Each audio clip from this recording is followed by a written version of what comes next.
Good evening, I'm meteorologist Shane Hinton with your Friday night update regarding the Arctic cold front that's going to be impacting central Texas over the weekend. We've got some important updates for you. The most notable is the timeline of the Arctic cold front, now set to arrive Saturday evening for our northern counties and continue to move through the south all the way through Sunday morning. That means we could see a widespread freeze, and we are now expecting that to start Saturday night. Also, what we want to talk about is the increased confidence in freezing rain or drizzle that's expected to impact the area between the hours of Sunday evening and Monday morning, or at least the first half of Monday. So let's take a look at the temperatures across the country. You can see that Arctic air well toward our north, but it's going to start making its way towards the south for the back half of our weekend. Let's take a look overall at the system. That cold front's going to start knocking on the doors of our northern counties around Saturday evenings, around 6 p.m. to be exact. Now, that continues to push through overnight. By midnight, I do expect the front to have pushed through the area, and then even as we make our way towards daybreak is when we could see widespread freezing temperatures. Now, keep in mind our temperatures are going to continue to tumble throughout the day. I think we will be probably freezing area wide as we make our way into the afternoon and then evening. It's as we make our way from Sunday evening into the first half of Monday where our highest likelihood of wintry precipitation is going to be possible. Now, in regard to the wintry precipitation, right now the models are hinting toward freezing rain or drizzle. The most latest models were hinting at about 1/10 of an inch of accumulation. Now, some models were hinting at a little bit more than this, but overall it's nowhere near as large of the totals that we were seeing from previous ice storms that we've been tracking the past couple of years. As we make our way into Monday and Tuesday, we're still going to be dealing with widespread freezing temperatures, but I need to highlight the dangerously cold wind chill values. We're talking single digits, maybe even sub-zero for some portions of central Texas. It's also worth noting that the National Weather Service said some locations throughout the area could see over 60 hours of consecutive freezing temperatures, and that's what you need to go ahead and plan for. Let's talk about the wind chill. We're taking a look at the GFS forecast model right now. This is as we make our way into midnight Sunday. You can see it'll feel like it's in the lower 20s for our northern counties, feeling like it's below freezing in Austin, and then just below a light freeze in Lockhart and San Marcos. As we head through the overnight hours into Sunday morning, we'll wake up with it feeling like it's in the teens and the 20s. And as we go throughout the day, just look at this. Just bone-chilling temperatures. This is actually leaping forward all the way into Monday afternoon, where it could maybe only feel like we're in the teens and lower 20s. And that's not even the coldest temperatures we could feel. I think our coldest weather is going to arrive Monday night into Tuesday morning. This particular model hinting at single digits, like 2 degrees in Fredericksburg, under 10 degrees feeling like it's in Austin. However, some models have hinted at temperatures as low as -9 degrees in some portions of the hill country.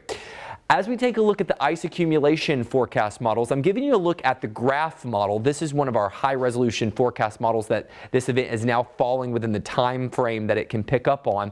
You can see widespread it's showing a few hundredths of an inch, some areas flirting with 1/10 of an inch. You can also see that some spots could pick up higher than that. That's the darker shades of pink. Right now the likelihood of that happening would be along and east of I-35. This particular model run still putting some out just west of I-35. Just keep perspective here. These were the ice accumulation impacts that we've shown you for previous ice storms. Whenever we get over 1/10 of an inch, between 1/10 of an inch and 1/4 of an inch is when we're talking about cars being coated, bridges being icy, and thin ice on trees. It's not until you get over 1/4 of an inch that we start having the trees sagging and breaking becoming a problem and scattered power outages. So this is just to kind of calm your fears a little bit. When we're talking about the ice accumulation totals, we're talking even below this range for most of us, if not all of us, because some of the models just keep us in a few hundredths of an inch. So let's kind of summarize this Arctic front timeline. We're going to start with Saturday evening. The front arrives to central Texas. It will not have moved through by that point, but it will arrive for our northern counties. The colder air starts to move in. Overnight, that's when we start to see that widespread freeze, maybe some portions breaking to a widespread hard freeze, and we'll have those wind chills in the teens and 20s. As we head into Sunday evening, leaping forward a bit, this is when the wintry precipitation is expected to begin, like the freezing rain and the drizzle. Accumulation expected up to 1/10 of an inch through the first half of Monday.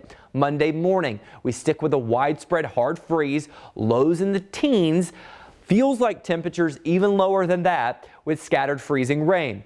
As we leap forward into Monday afternoon, the bitter cold is going to continue. We have that precipitation that's going to be pushing out towards the east, and that's when we start to dry out a bit. That's when our concerns for the ice accumulation will be on out of here, at least in regards to active accumulation. We have to allow it to melt, right? And unfortunately, it looks like we'll have freezing temperatures overnight Monday into Tuesday morning, and then maybe even throughout the day on Tuesday. So lows will be in the teens. Just as a reminder, Tuesday morning will be when our coldest weather is here, or at least what it will feel the coldest, okay, with the wind chill value below 0 for some folks. Now, on the thermometer, I wouldn't be surprised, like I said, that Monday night into Tuesday morning, coldest temperatures. That does not mean it's going to feel much warmer by Wednesday morning. You can see I've only changed it by about a degree here in our official forecast, but the 7-day forecast is certainly spelling out a cold first half of next week.